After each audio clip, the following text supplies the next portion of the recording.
this is part 2 of our 8.1 video. So if you didn't watch part 1 yet, back up and go watch part 1 first. If you're in the right place, we were just finishing up the fact that by the time Prince Henry the Navigator died, he was able to get trading posts throughout most of the western coast of Africa. Okay, all right, so we're gonna move on to Q3, Vasco da Gama.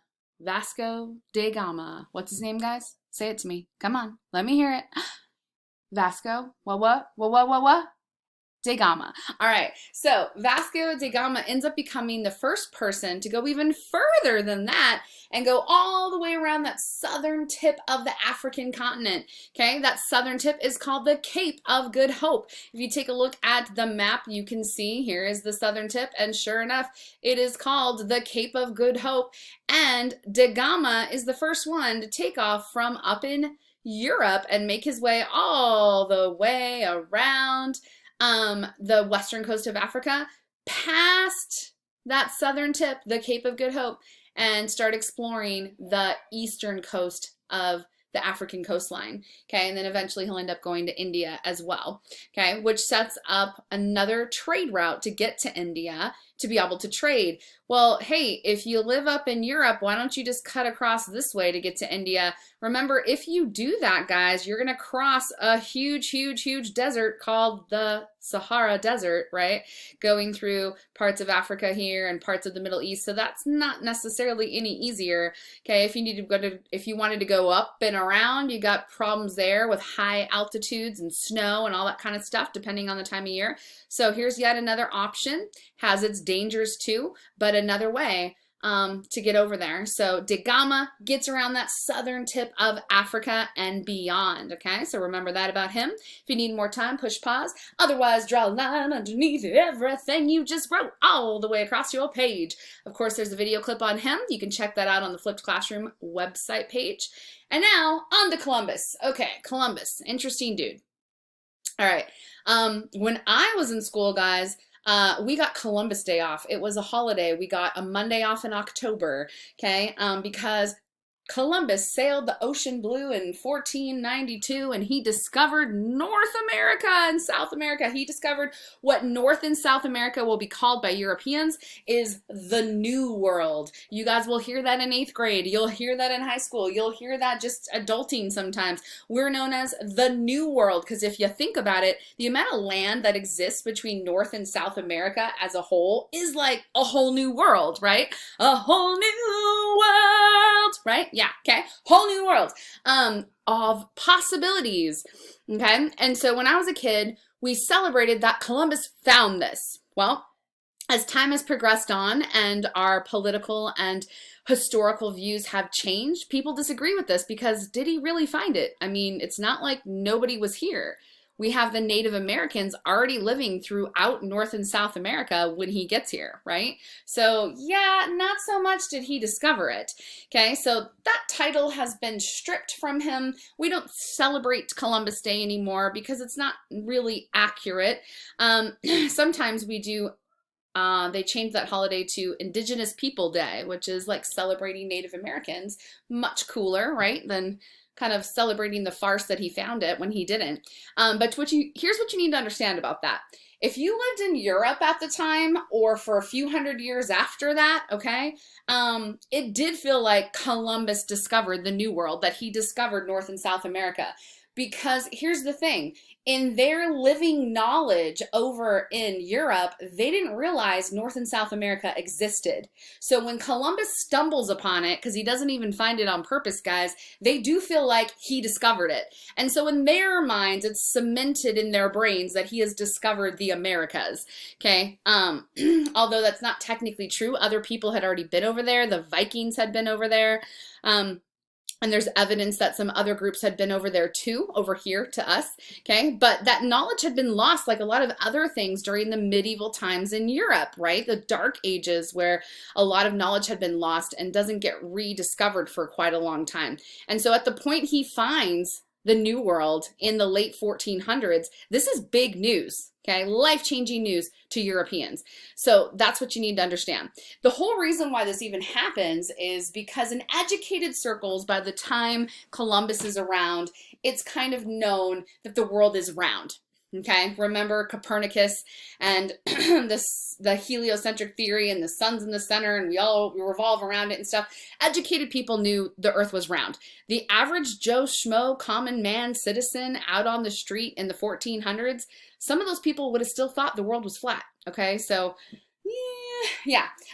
He thought it was round, and if you think about that, if it's round, okay, if it's round, then there might be a better way to get over to Asia, where we go a lot to get goods we want to trade, okay? Here's why.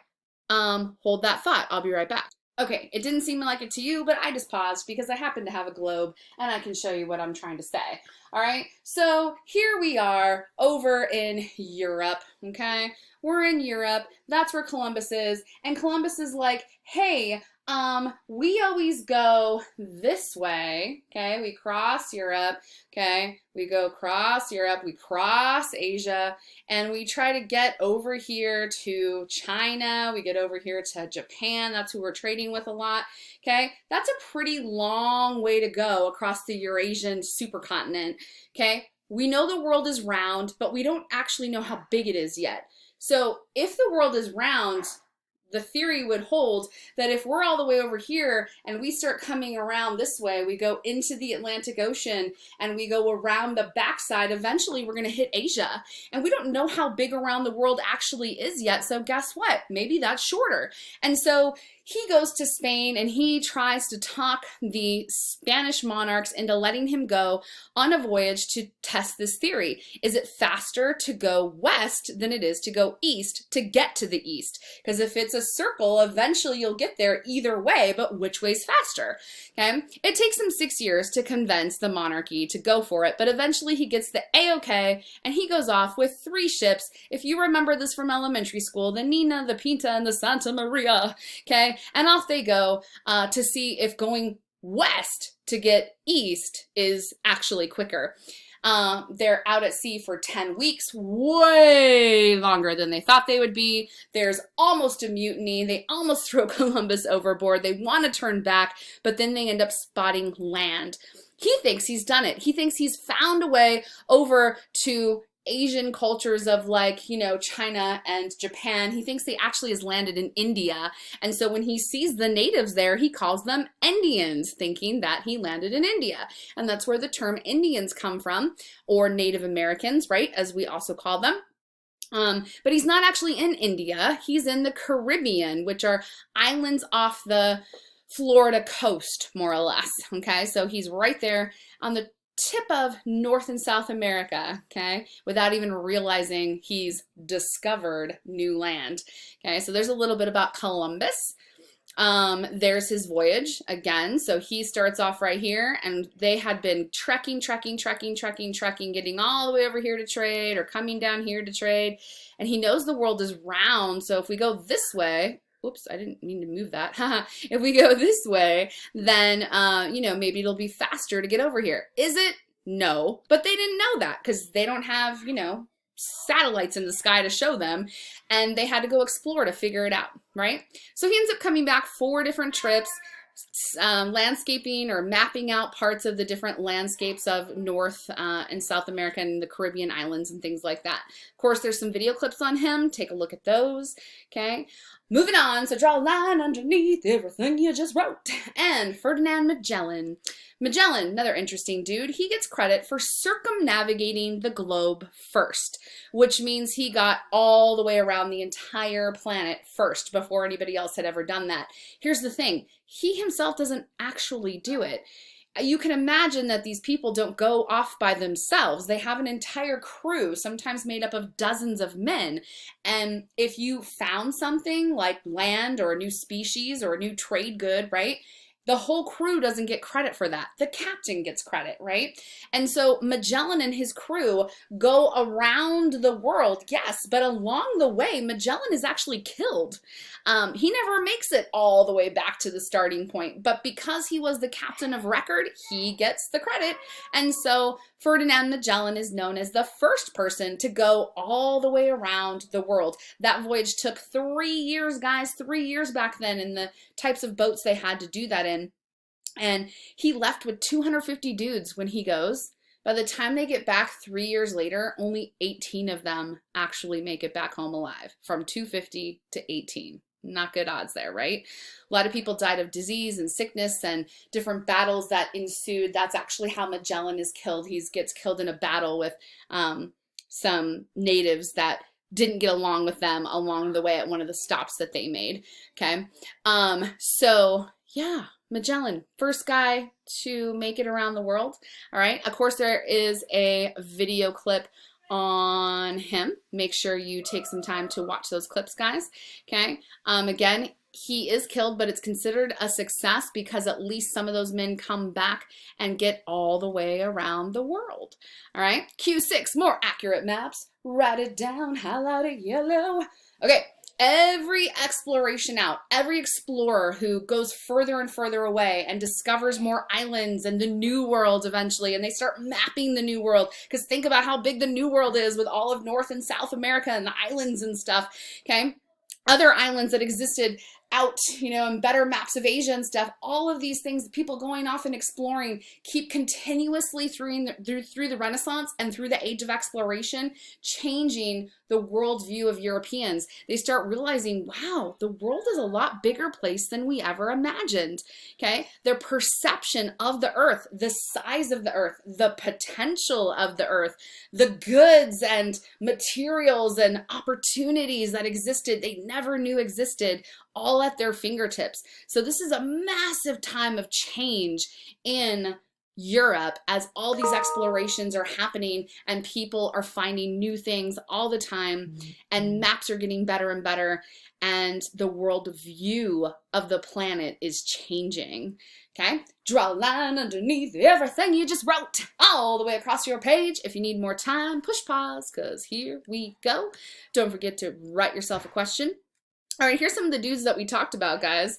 Okay, so Spain, big player in the exploration game. Portugal, also big player in the exploration game. Okay, Spain and Portugal are really kind of the kings of exploration for a long time. Eventually, some other countries are going to want to cash in on all the benefits they're seeing Spain and Portugal get out of all this exploration, but they don't join right away.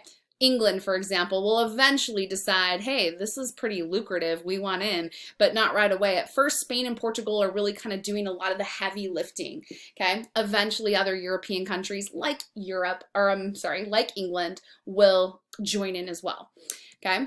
All right, so the exchange of goods and ideas. Well, obviously, as people are finding islands and the New World and exploring these different places that they have found in North and South America and other places as well, there's people living there.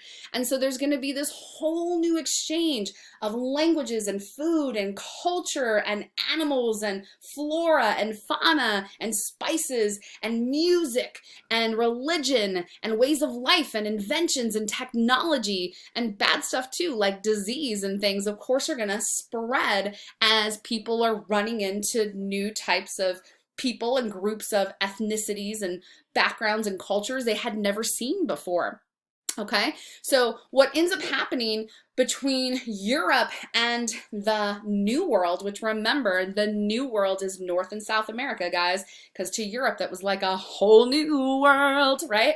Okay, so to them, there's a couple of different trade things that start to happen. One of them is the Columbian Trade Exchange, or the Columbian Exchange, and one of them is the triangular trade. We're going to look at both of those closer as we move on, but pretty much what the Columbian Exchange and triangular trade both do is it's a movement of all sorts of living things, animals, plants, flowers, people, okay, goods, raw materials and spices and foods and crops and different types of things, and slaves, unfortunately, between Western Europe, the people doing the exploring. Remember, for a few units now, we've been talking about Western Europe, and Western Africa, which we've had trade routes and ports established at, right, from Henry the Navigator, and the Americas, North and South America. Okay, so this is going to overhaul business practices because, hello, think about all the opportunities and cash and money, right, with all this new trade happening since the discovery of the New World. All right, we got one more part you guys are going to need to watch. So when you're ready, join me for part 3. I'll see you then.